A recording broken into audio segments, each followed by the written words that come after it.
And with that hit, we begin. Hello, welcome to the 17th episode of BINJ Live.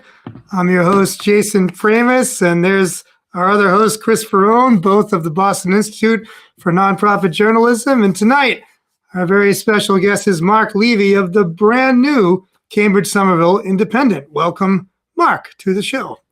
Hi, guys. Thanks for having me. Sure. Thanks for coming on. So, the topic of discussion, at least to start with, would be the obvious. Gee, Marc, tell us all about this new Cambridge-Somerville Independent. I mean, you just got it going in the last few days. You've been working on it for a while. You might start off, I suppose, with a little bit about yourself for people that don't know you, because you can do a better job than we can explaining who you are. I've been in Cambridge since '94. I've been thinking about the local journalism scene for a very long time, and I started planning to create Cambridge Day. I've been finding stuff, stumbling over stuff since 2002 or so. So I did it the first time in 2005, flopped, went away, came back, restarted in 2009. And other local journalism has just sort of disappeared as corporations have moved in. And so it became more important to the community over time. Eventually a nonprofit board bought it, and that was completed in 2024, end of 2024, and stayed with that for a little more than a year, and then resigned for various reasons. And as I've always said to anybody who ever asked, I will, cover local news as long as I can. And so I'm doing it again from a different place. And it's a slower start than I wanted. I think I imagined that having done it before, it would be easier the second time, but I think I forgot the fourth time. Marc, the one thing about we're in no rush. I appreciate you sitting down with us, and I just want to just to slow it down for a second. I know that I actually learned. I don't know where I was. I learned recently that before all of this, you were a local reporter in Connecticut. And while I'm not going to sit here and ask you to retrace the wonder years, just tell us also about just the newspaper scene, even in Cambridge, when you first started the day, for example, what that looked like, how it's changed, but mostly about these big evil corporate newspapers and well, that's how I'll characterize them. But basically, Gannett papers before that, they've been owned by multiple outlets, and what basically came to represent disappointment journalism. People picking up a local paper, seeing nothing local in it, and this is where you've always come in. You're the opposite of that. So just tell how your actions as a reaction, if that's how you would describe it, to that, and in the context of all of that. It's weird to think now how respected the Chronicle was. Yeah, it is. I always wonder if it's just in retrospect, but so many people with such fond memories of the Chronicle, and before that, there's basically, correct me if I'm wrong, but an arts and entertainment tabloid called The Tab, right? I used to write for it, actually. I was a columnist for it, in the late 90s. So the corporations that came in, I think one of them, I think it was before Gatehouse, right? But they merged the Chronicle and the Tab, just like they merged whatever other tabs existed with other local papers where those were. And I remember it being very confusing for a while, why do both of these exist? And the truth is, I can't really imagine what the rationale was for keeping one corporate-owned pair of papers active in several communities, except that it was beneficial for their advertising bottom line somehow. Well, Yeah, that's it's like always what I it's think. just the add-on. It's just, buy the ad in this and get the. We tend to. As soon as we were managing the dig, I realized I learned all these things and what really mattered to those running these publications, and that's all it was. Buy this ad, buy it here, and you get this add-on for free. So Purcell from the Herald, right, had all of that. I think before Gannett was he the Oh last one yeah, before that's Gannett. right. Yeah, You know good what I call. mean? Yeah. So I mean, I used to know it blow by blow, but I kind of blocked it out. If we had our colleague Linda Pinkow on here, or we invited that cat who I used to know in the National Writers Union, Greg, was it Reitman or whatever his name is? Yeah, He's basing Reitman, on his yeah. last name. Reitman. Yeah. I mean, I doubt he would talk about it, but he was in a position to know all this stuff, being high up in the editorial food chain, I think originally of the Tab. But we don't have those people here, but that is my recollection. And it may have been that one group bought the Tab and another group bought, Chronicle and others, right? And then they all ended up in Gannett one way or the other, right?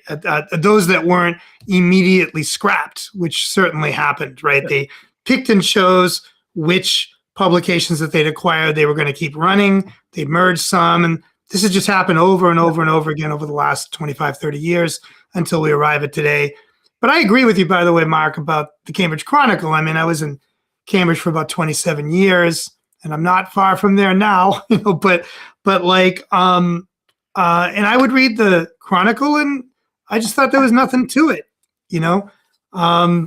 for a long time. It wasn't like any kind of late in the game thing that I felt. I just felt like, there are different stages to what happened, right? I mean, there's like 30 years ago where there were like amazing local columnists on top of journalism in local papers. Then we have different things, and then even now people just pine for, can we have some decent like high school basketball coverage? Right. So Mark, what are some of the things, and we'll get to the current, but just that when you first started filling in gaps, what were some of the things that were slipping?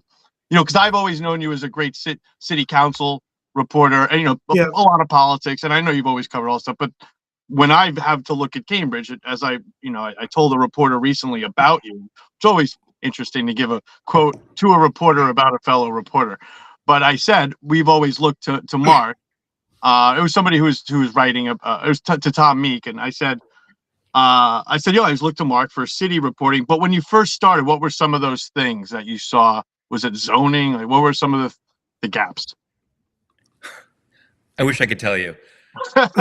All a blur. There's a weird aspect to this that, in large part, like I wasn't really paying a lot of attention to what other people were doing. It's potentially a flaw of mine that I'm not actually paying a lot of attention to. If there's supposed to be competition, but I wasn't thinking of myself as competition for anyone. I did do a thing of where I knew that there was some sort of commodity news going on. I didn't pay a lot of attention to that because I thought, well, everyone else is covering that. I can just pay attention to what I want to pay attention to. And so for a while there, it was counter programming. And then the more that other publications sort of diminished, the less that was feasible. Also because, and I think I've said this to you guys before, but after a while, it begins to look dumb. People are like, well, why did everyone else have that and you didn't? And you can tell them, well, it's because everyone else had it and we didn't need to, but that only goes so far. And you can't man, tell I that know to the everyone. feeling so much. I've never heard someone articulate that so beautifully. I live with that is my daily, not nightmare, just reality. I feel you, man. So hard on that. Yeah. And I've talked about this before, but the idea of Cambridge Day started as something very different. I was really influenced by some of that snarky early internet journalism. And so things maybe not as extreme as Gawker, although I'm sure I think everyone had their Gawker moments. We want to do that too. We want to be mean.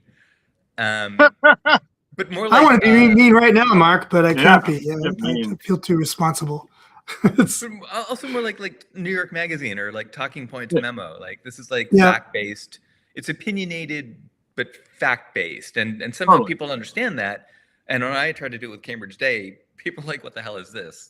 This is a violation of journalistic principles. And So over time, I backed away from that, and I just, my whole life has been a mission to be like duller, and I feel like I've achieved that pretty well. You got a nice mix of stuff.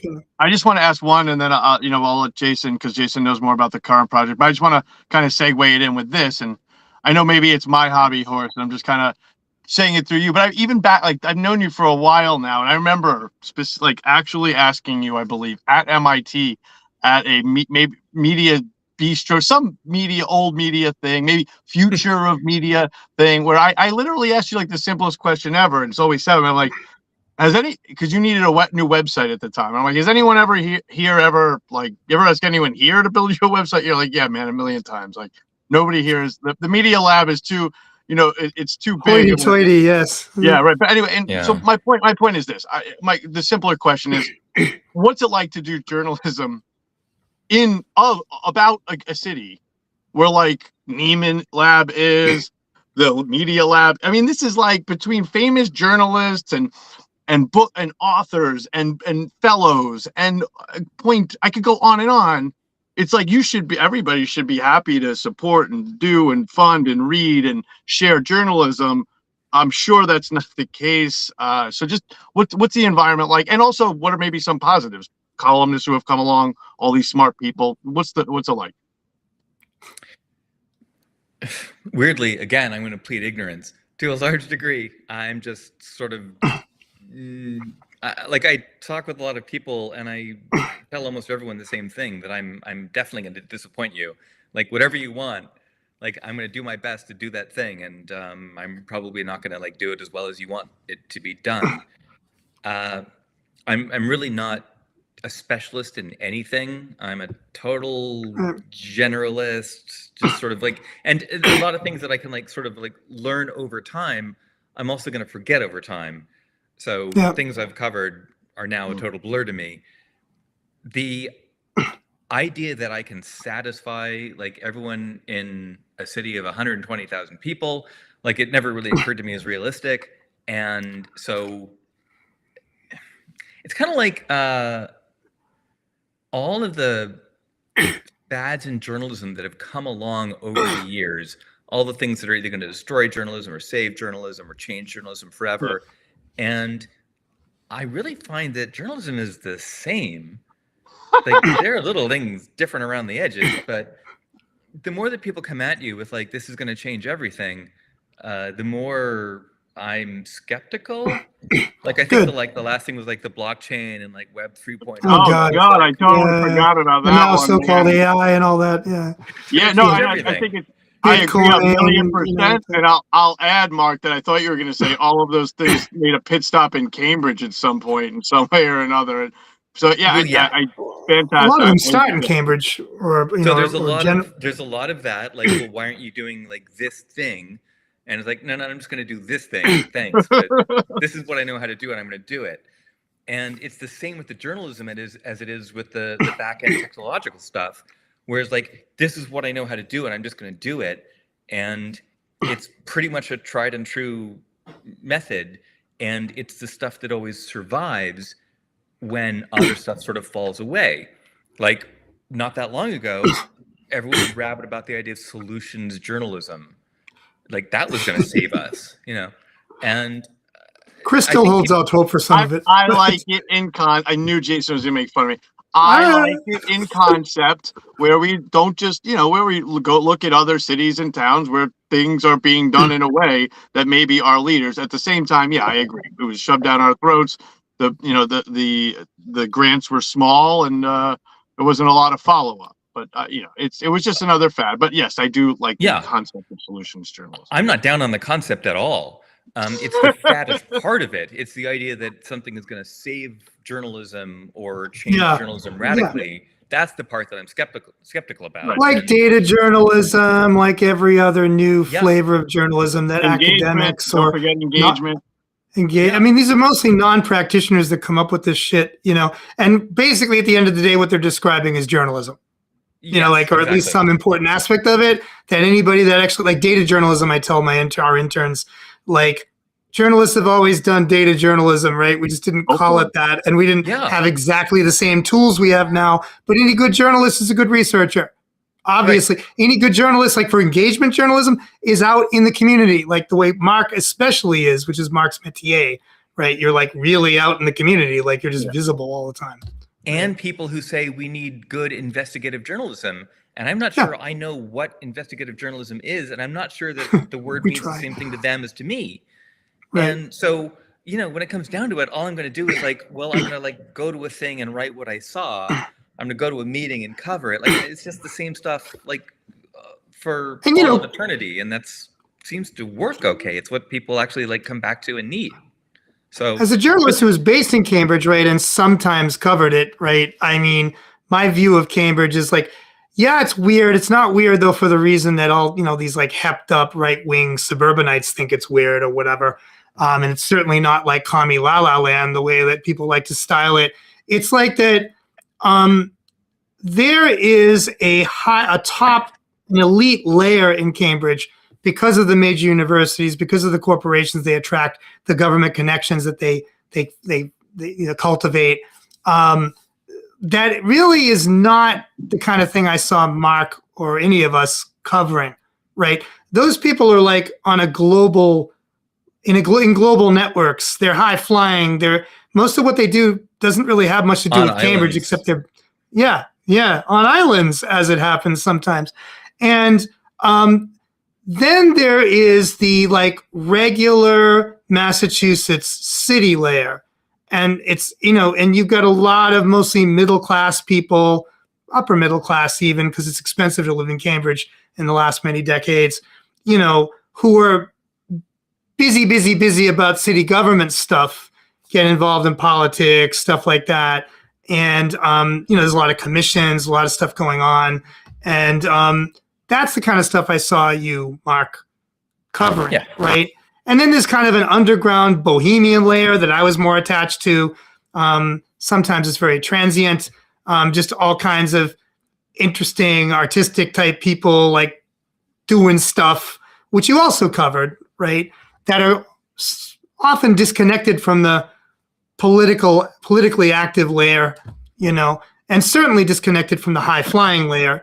And that's kind of how I viewed it. Then there's some poor people, right? Not as many as some other communities, but they're, you know, 10% of the population, something like that, living in public housing, on the streets, whatever. So it's, you know, there's plenty to cover, but what, Chris, I didn't, you know, really see Marc doing a lot of, and it makes sense to me, is like, oh, you know, let's go talk to Skip Gates. You know, let's talk to all these people that you see on national, international TV. You know? Listen, the more you are in it, the more you realize. I mean, you know, I'm sure to Marc, even even a lot of Phoenix coverage of Cambridge was kind of like, you know, just annoying. I mean, things are when you're not there all the time, you're just touching down, pretending like you invented everything. I've done it. You've done it. Everybody's done it, and it's regrettable. I just don't try not to do it anymore. That's why we look to the people who are actually there. And Cambridge has more of that than anything. I mean, than almost any other city in America. I look no farther than last week's hasty pudding coverage. I refuse, but yes. So let me pull up the new website just so you can. Yeah, congratulations, by the way, Marc. Yeah. Well, qualified thanks. So there it is. A qualified thanks will do. And I don't know. Why don't you tell us about this new project some?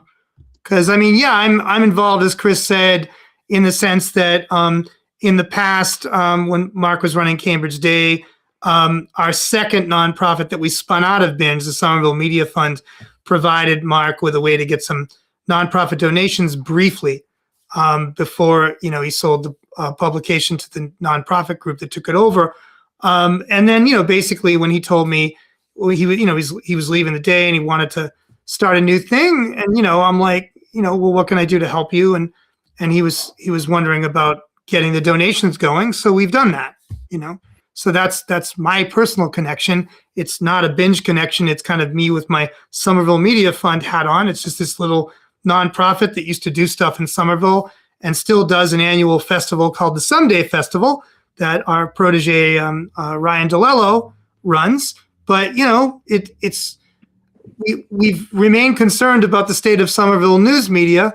And one thing I was very excited about when Marc proposed doing the Cambridge-Somerville Independent was that we would get something more than what little is left of Somerville news coverage, especially since the Somerville Wire that we ran for 3 years out of first BINJ and then this new second Somerville Media Fund nonprofit. Once we had to shut that down in 2024, there wasn't a whole lot left. And now here's Marc, who's already shown himself quite capable of leading a team to cover both Cambridge and Somerville already. And now he's doing it again. So what's the plan here, Marc? What are you thinking about, with this new publication that we're looking at?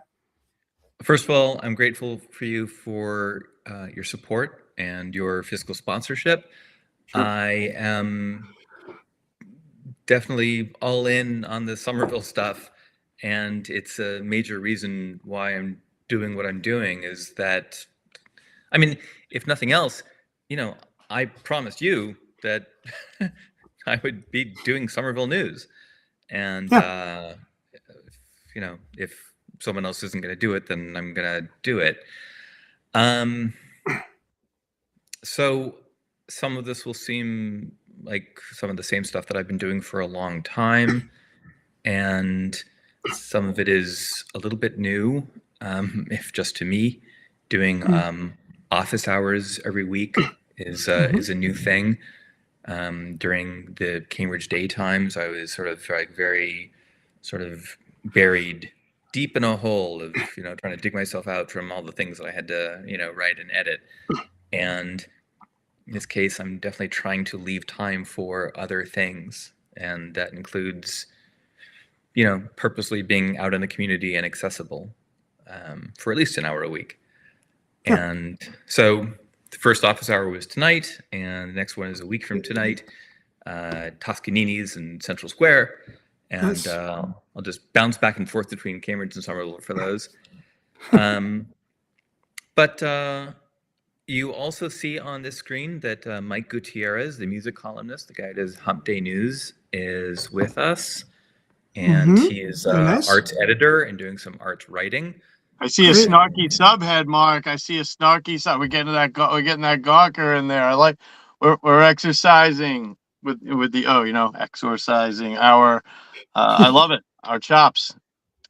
Can we reflect for a moment on what a hackneyed PR maneuver it is to drop big news on a Friday before a long weekend? Is the subhead to which I am referring. We credit Mike Gutierrez for that. Cool. Mike Gutierrez's voice there. We're retaining it. Okay, we can pull it up here so people can. There it is. Bring it. I love it. I love it. Very nice, man.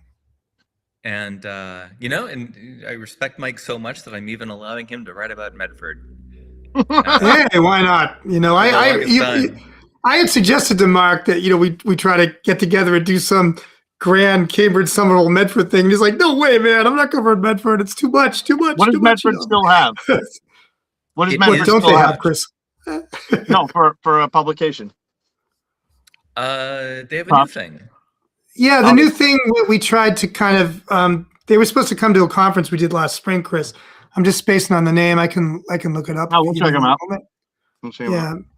And of course the Tufts Daily has always been one of the better student papers. We have some interns from there too. We can reluctantly shout out the Crimson too, I guess.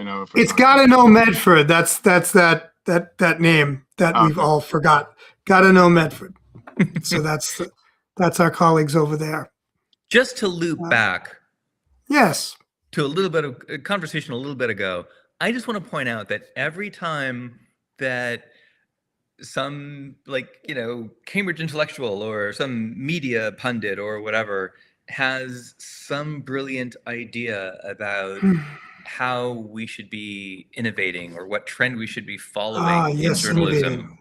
And we've all talked about this before. Yep. The same blowback I got when I kept talking about having a print edition, and people are like, "Print is dead, man." And no, it's like, well, right, tell that to, not just, I think one of my classic anecdotes at the time was that the kids at the Register Forum at Cambridge-Rindge Latin School, our public high school, had gone to Mhm. the school committee to ask to double the number of print copies that were going to hit campus. Wow, And it's like, that's great. if like if you have colleges that still put out print editions and are not doing much more innovative than having a website that has the same stuff that's in the print edition largely. And Yeah. if you have even high school kids who are like, we're putting out a print edition and we want more of them to hit the campus, like, can you really make the argument that print is dead? Like, Well, and from the we've Boston. discussed. Sorry, go ahead. No, I'm just saying from the Compass to the Dig to the Hassle to the Phoenix to the Week to the Register Forum to the Tufts Daily to the Harvard Crimson, like there's a reason that print exists, and you'd think by 2026, like we'd know that it had no reason, but instead, here we are. There are many reasons. I was just saying, the people at the kiosk, our good friends at the Cambridge kiosk, Yeah, literally, besides all of the above named papers that they give away, or they also now sell the Globe because people were just like actually like demanding that they do it. And we can talk about the Globe another time. My point is that this is a city in one of the rare cities in America where the demand for print or just news is such that happens, given it is a legendary newsstand. But I digress. There's a bunch of good reasons why print is good, especially from the perspective of those of us, Mark, Chris, and me have all run publications in print that have advertising and stuff. And it's just one of the only ways, we're facing basically the extinction of journalism as we knew it. And we've all been right in the middle of trying to keep things going, damn the torpedoes and whatever. And it's always hand to mouth year to year. But one of the most consistent remaining possible funding streams is print advertising. And the problem with print is that getting into it requires more money up front than it used to, and more money to sustain, right? Which makes it hard to just go do. So, of course, students at a public school system that decides to put money into it as a system can do it. But for any of us, even though we've all done it before, we've also lost or walked away from print operations, right? It's not so easy to just start. But compared to the income from digital-only publications, it's like night and day. So it's like that's one reason from our perspective as publishers. But for people in People Land, there's a number of other good reasons, like you can leave a paper out in a cafe and many people can read it, right? And people will talk about encountering the stories differently. You consume them, you absorb them differently. Your eyes cast about the pages and you can find different things to look at. If what you're reading at the moment isn't so exciting, you just move your eyes over to another part of the page of something else. And yeah, you can kind of do that on the web too, but less when you're using a phone, which is what most people do. And there's also an art to it, like layout, the look and feel of publications, the tactile nature of a print publication is a very different thing. The way you flip through it, the way it's an artifact that you can just kind of save. And if the internet all went dead tomorrow, and you got to wonder these days sometimes, it's still going to be there. People could pick it up 10 years later, as long as they kept it indoors or whatever, and it's still there, right? It's a great slice of a moment in time. So there's a bunch of reasons. Do you have plans for print, Mark? I'd love to do print. I love print. Yeah, me too. And for all the reasons that Jason just said, it's also, in a way, it is easier.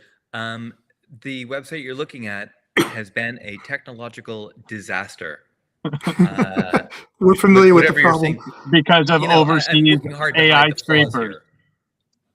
What, Mark? I'm working hard to hide the flaws here, but if you scroll down a little bit, and you'll see a story about Cambridge meetings, and you know what? I posted a story on Somerville meetings too. Where is it? Yeah, where is that? Yeah, no idea. So there's a lot of work to do. Man. Let's look at news. Make this more stable. It's definitely gone. Well, Sorry. It's definitely gone. I cannot find a Somerville story in news. So. I will say, Mark, I really like some of the small nuances. I want mostly news about Somerville. I want mostly news about Cambridge, and also I think I like the line, the metaphorical line between. I gotta say, I think that they are different cities, of course, with wildly different governments. I've of course covered both over the years, and strange in some regards, especially Cambridge. But they're next to each other. I mean, to pretend that everything is totally different is crazy, and I like that when I look at this site. There, if there's a cookie battle in Harvard Square, that's as much a Somerville story in some regards as a Cambridge story. So I think I appreciate just that kind of blurring the line where it can be blurred, but also of course recognizing the nuances of these absurd municipalities. I mean, I'm gratified you're not continuing that globe abomination Camberville as an expression, but we all know it's Summerbridge, of course. I suspect that you'll never hear the word Camberville. That Mark would fall over on the ground in time before that word ever came out of his mouth. I mean, it just people made their feelings known to me that the term, for some people, like the term just sets their teeth on edge. And it does. I don't want to make people's teeth go on edge, whatever that looks like. Not over that anyway. So, yeah, but there's a lot to work on here, and it was just so bad. Just like when Cambridge Day started, I was trying to take advantage of, like, as you said, Chris, the Media Lab and Neiman and all of these foundations and very smart people who are here.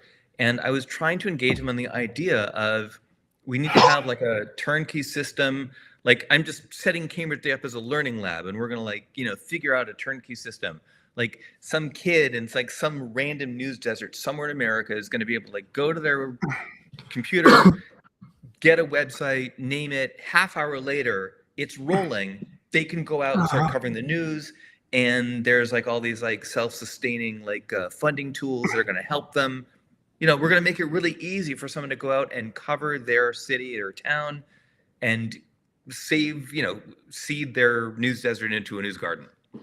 And it is just amazing to me that 20 years later, more than 20 years later, having already done all of this once, I'm still completely screwed technologically, totally at the mercy of a half dozen different technologies in trying to get a working website, to get those stories out on social media. It's just astounding to me that so little has improved, and probably some things have slipped back. And Jason and I, of course, have seen from the organizational side, even from the association side, the struggles with things like NewsPack, and not to single out anybody in particular, but just some groups that really, and listen, profit has to be made in some cases, but not really, because there are foundations with millions of dollars involved that could have made this all available a long time ago. They're good at burning that money. We know that. Yeah. Austin Knight, who I will call out, did actually invest for years. They ended that years ago in for-profit operations, and some of those actually succeeded. But did they make life easier for the CS Indies? And I have to be careful calling you CS Indy because of course our good friend Jimmy Bogle at Colorado Springs Independent. Right. We don't want to have a celebrity death match between the two of you. Props to Jimmy Bogle though. He's got the Reno News and Review. He's got his hands full now. But he goes by I think Indy anyway, right? But anyway, I think that's anyway. I could be confusing it with one of the many other papers. Mark did get the .com on it, so I don't think it's the same. No, it's different. I was joking, but that's not Jimmy Bogle. The Colorado Springs Independent is another group. Anyway, regardless, but this is just exciting stuff. And how about you told us about, your meetings in the community. What else are you like? Is that you've always kind of run your own ship, but it seems like you have kind of a freedom now with all of this, despite the, what you're having to go through with the site. So what is there anything, particularly different for people ready for a long time, that a committee that you're covering, something totally strange? I don't know. Well, not really. As I say, news is the news, but there News. are a number of approaches to it that I'm excited to try. Cool. And, I really do want to try to be more direct with people, for there to be, ways for people to connect with us more, and for us to pursue answers for people. I'm trying to make sure that the community is back in community news, I guess. And some of that involves having some events and trying to get those sort of off the ground. I'm certainly, I think that there was a while there where I was too associated with Cambridge Day, and I am interested in more of a team approach. So, Mike Gutierrez's arts editor is one example of that. And a guy named Carson Parody, our photo editor, and, working with people who are just having more autonomy. Julie Madavi, we have some folks advising us, and, it's just, I do want people to have more autonomy, more of a team approach, and less of a bottleneck in me. So Totally. Yeah. No, I think that's a great answer for what's fresh about it, and fresh and new, and I feel you on that too. And Jason and I, for that reason, took few bylines early on, right? We brought a lot of writers on. Oh, and by the way, I want to shout out one more, our good friends and collaborators are Spare Change, another, of course, long time print publication. Still, we had 2 binge articles in the recent one. I was checking out the other day. Props to Spare Change. Thanks for keeping us in play. And but yeah, that's but yeah, I'm excited, man. So this is I'm not.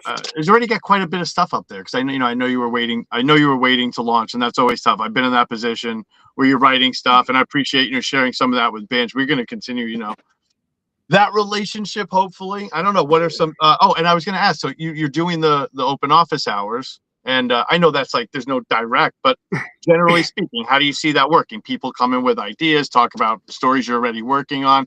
How does that? Because here, by the way, this is another thing. Back to what we were talking about, gimmicks and expensive technologies. Where I don't want to call out I don't want to call out the ones, but there were a lot of things that cost thousands of dollars to do what you're doing at the Diesel Cafe, right? People can, go onto this widget and then tell us what they want us to report about the community. And Mark, we've done some of that before, or we could get a cup of coffee.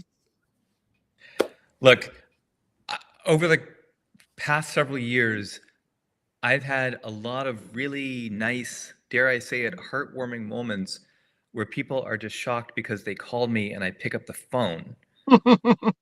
And then they complain, and I say, fair point. And then I, go to a story and I change something, and I tell them that's been changed. And I, make a note saying this has been changed. And they're like, wow, where's the bureaucracy? And I'm like, well, there you go. I love that. Well, so what do you think success is going to look like for this new publication a year in, a couple of years in? Like, I mean, obviously you got to fund this thing.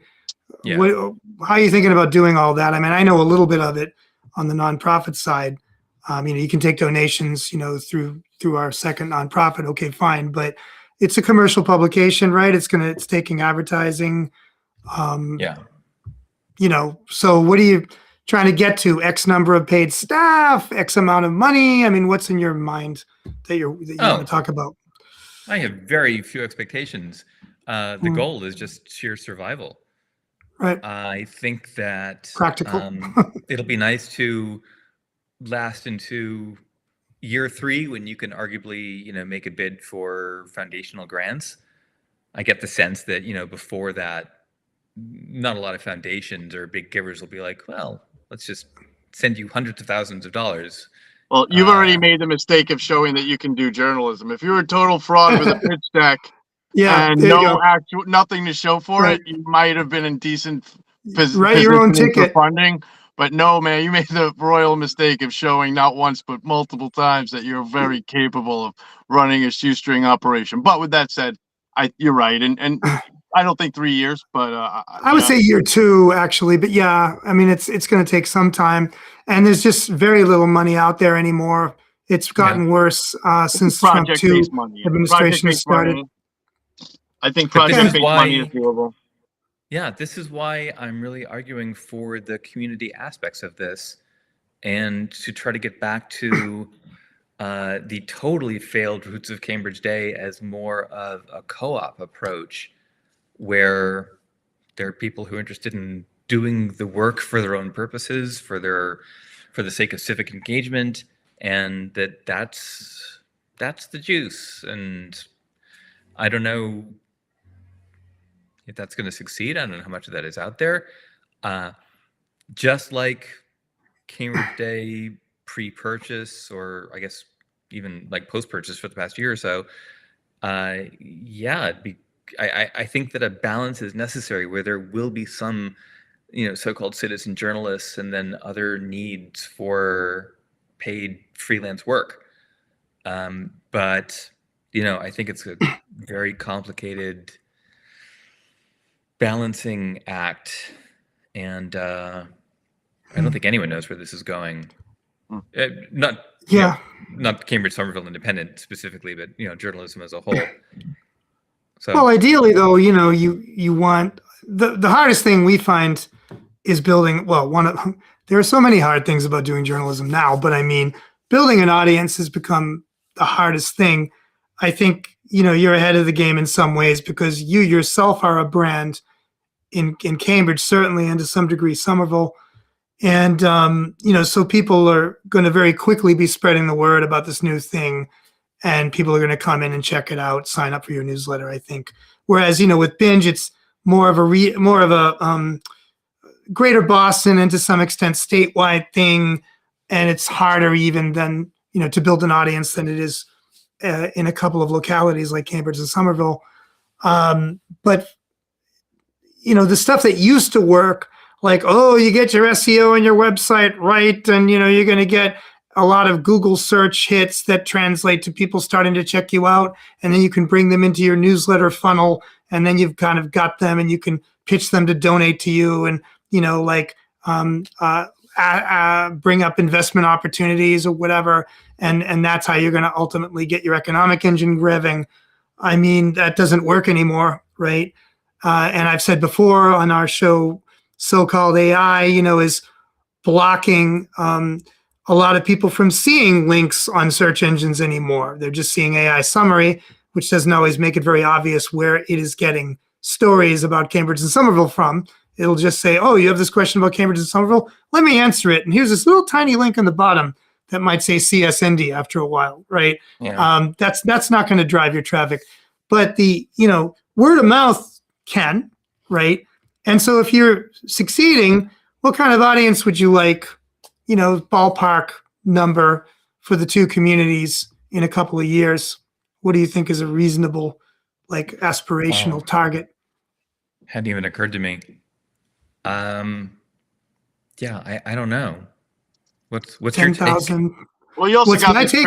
You have transient populations in both cities, Yep. significantly. And this is You do. we of course also run Talking Joints memo, a cannabis publication, and that there are like 50 businesses going out every year. So we do a similar thing in Cambridge, Somerville. Your email lists are going to look like anything with a college address is to if they have a college address, they don't open 3 in a row. You can stop counting. It's going to be tough to count, but you look at what the demographics are, and another thing on the positive is you do have a lot of people interested in Cambridge related news who are not there. Yeah. They went to school there. They're going to work there. There's just whatever. And There's always a small. No Epstein Th- file coverage yet, Mark? You want to get the traffic, man. You got to look up the Cambridge. There's no shortage of Cambridge angles, but we need a whole so many, Epstein Somerville guy. too. Yes. You know, we need Um, a whole Epstein guy. I Missing the think, boat. Mark, to answer your question of my question, that if you're at a place in a couple of years where you're getting, 5, 6, 700, uniques on a typical feature, and then you spike up when, like, let's say it's an Epstein connection, and then all of a sudden you get 10,000 uniques or 50,000 uniques. That would be good, And then as far as like what you might call your audience. I don't know. A lot of our colleagues that are in similarly sized communities that run digital only operations with occasional perhaps print editions, which is something Chris and I have talked about a little. Certainly you can think about because you've done something like this before. Maybe you'll do a quarterly print edition at first, or maybe just an annual, and then maybe monthly, and then maybe you can make it more frequent. But like if you had an audience of 5 to 10,000 in a couple of years, like a fairly regular audience, from Somerville and Cambridge, you'd be doing very well, I think, and because those are ultimately the chattering classes, right? Community. The people that tend to consume this stuff are the people that are like, opening up every day on Somerville Reddit and Cambridge Reddit. They're on Nextdoor, they're on Facebook groups still, even. They're chattering away about this or that, and they're often going to be bouncing off of your coverage, right? So to the degree you get those people wanting your email, your newsletters and stuff, and actively going and looking at your website every few days when it occurs to them of their own volition, you'll be doing well, I think, and maybe can translate that into an ongoing thing, that lasts at least as long as BINJ has managed to last, or if you do really well, as long as the day lasted under your tenure. Right, which is quite a few years longer than BINJ, right? You were saying earlier. Well, I have modest aspirations of first just getting the website to work well, reliably, and well. One step right. at a time, man. It's built on WordPress, which is do good job. I mean, WordPress is the answer, right? After 20 years, after you and I were hanging out at MIT and Harvard, talking to the supposed, gnomic wizard class people, right? And they never cared about us, like they never put effort into like helping us come up with turnkey solutions. We weren't fancy enough. We weren't flashy enough. We weren't covering national Democratic and Republican Party politics, the stuff that they might care about more. So, I mean, we didn't get that kind of help, and nobody's really gotten that help. And, stuff like WordPress works. But yes, it remains kludgy. It remains difficult to get going. Things can break, but it does work better than other options because there are thousands of dedicated volunteer programmers that keep it going along with paid staff on both WordPress's commercial and nonprofit sides. And that means that it's going to be there in 10 years, almost certainly, just like it's been there for 20 years now. Right. Yeah. So you've done the right thing. It's, I do have kind of a perfect anecdote that ties in a lot of the stuff we've been talking about that I know I've told before, but I emailed the Knight Foundation because I was really angry about how it was spending money. It had spent You're not alone, as money. you know, in that. Yeah. It spent a bunch of money on something called Armstrong, I think it was. I think it was the Texas Tribune and like one other publication, the Daily Yeah, that Dot, sounds something right. like that. Yeah. And they got together and they spent like so much money building this thing that was like a platform on top of a platform on top of a platform that people could use to build a website. And it would only cost an average of like 20,000 or 50,000 or whatever dollars it was at the time. Yeah. They spent $975,000 on it. Yeah, yeah. And I was like I was emailing or calling or whatever to say, who's your market for this? I don't know. Who do you think you're like selling this to? And of course, Knight stopped producing it. Knight stopped funding it after 1 year, and they never updated it. And then it like just disappeared into the fog. But the person who was leading the Knight Foundation at the time said, "Hey, we're focusing on CMSs next. Come, like, sit in on our content management system panel, and that way you can, we're not gonna fund your thing, but come Yeah, of course be not. like Yeah. a part of this thing and like Come just work check for out what free. happens." Yeah. This And is unbelievable. Why do you have to? You're ruining my night. I'm not sleepless now. This is we're obviously always talking about how these Oh, operations like the Texas Tribune, which were given so many hedge fund money and all this that Well, they had a billionaire to begin with. Why can't we be more like them? And on top of it, they got their website, they got their CMS for free under the behind under the marquee of making a solution for others, and it appears from what I'm seeing here, very few, if any, the Bay Citizen used it anyway. So this is okay. So that's another one. Great. So yeah, there you go. So when I learned more about that CMS panel that Knight was putting together, it was being led by people from the New York Times and the Washington Post. Yeah, we know nothing about what we do. Yeah, that's right. What solutions are they going to have for us? It's going to be Armstrong all over again. They'll be like, well, you take your 5 million, Mark, and you get your experts, and then you build your specialized, customized thing just for your giant publication, of course. And you got to be sure to talk to your billionaire first, because we all have the billionaires, like the Texas Tribune and some of these others that right? Don't we? We don't have that? Man, I have 3 of them. But we should probably I never made it to the CMS panel because Donald Trump got elected, and Knight and all the other Knights of the world redirected their money into yes, the other trend, like fake news. The other like, trend. let's solve the problem of fake news, which we all know has been solved now. So everything's all better now that we only listen to whatever the Democratic Party leadership says, because that's not fake news. Remember the misinformation conference at Harvard where it was all it was like Russian letters, the misinformation, and we weren't even fucking called contacted about this thing, and oh god, just unbelievable. And yeah, and the fact that they've given that up. I mean, I'd almost be okay if that was an 12-year running trend, but that lasted not even until like the 2024 election. By then it was just old news, and we were all behind paywalls. And so I know we're wrapping up here. I'll just say, Mark, also, I know this is obvious for you, but you're not behind a paywall. It doesn't seem like it's even something you would ever engage in, and not to put words in your mouth. And I'm not either. I think, it's so important. And, but there are definitely community papers across the country that do have at least sections paywalled. So it's just. Yeah, that's become one trend, is to paywall particular sections, Chris. Yeah, which isn't quite as gross. By the way, folks, for those of you who don't know what we're talking about, this is the issue of Chris, Mark, and I certainly are in the camp that feels like if we're serving communities, we got to make our news accessible to everybody. So we can't make people pay to read all or part of our content. It's just not something we're going to do, even though it may benefit us perhaps, although certainly Chris and I don't think it automatically makes tons of money. In fact, it drives away what audience you have in many cases. There are use cases that can work even for smaller publications, but we just think it's bad journalistic practice. It's bad for democracy, which is what we're all kind of here for, I think. Yeah. So that's why we tend to eschew that practice or criticize it directly, in Chris's case, correctly. But yeah, we probably should wrap up. It's been over 50 fabulous minutes. I got also the cool short videos, excerpts, some notes. So we'll have lots of follow up.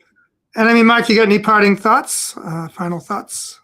No, I'm just eager to get the technological problems figured out so that we can go sort of, with more.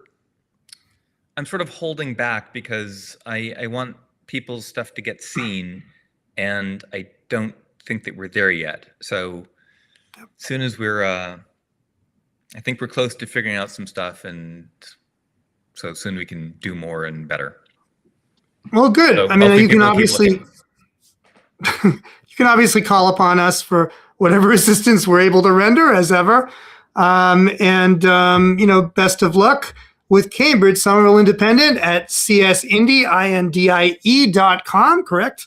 Yep. So folks should go check it out. We'll be sure to, if I don't have that in our YouTube blurb, the link, I will add it after we get off. But thank you very much, Marc Levy of the CS Indie, Cambridge-Somerville Independent. Thanks for coming on. And folks, we will be back next week. I was sick for 2 weeks, so after Chris and I said we'd be back, the next week, like a couple of weeks ago, we weren't. Well, okay, now we'll be back because I've recovered from the nasty cold. And since I don't work in public as much as Mark, hopefully I won't get another nasty cold for quite a while. So, all right. Thanks, Mark. Thanks, Chris. My pleasure. See Thanks y'all. very much. And now we're going to do our thing where we freeze while I try to get this thing to turn off. And there it is, end stream. Bye, everybody. Whoop, wait.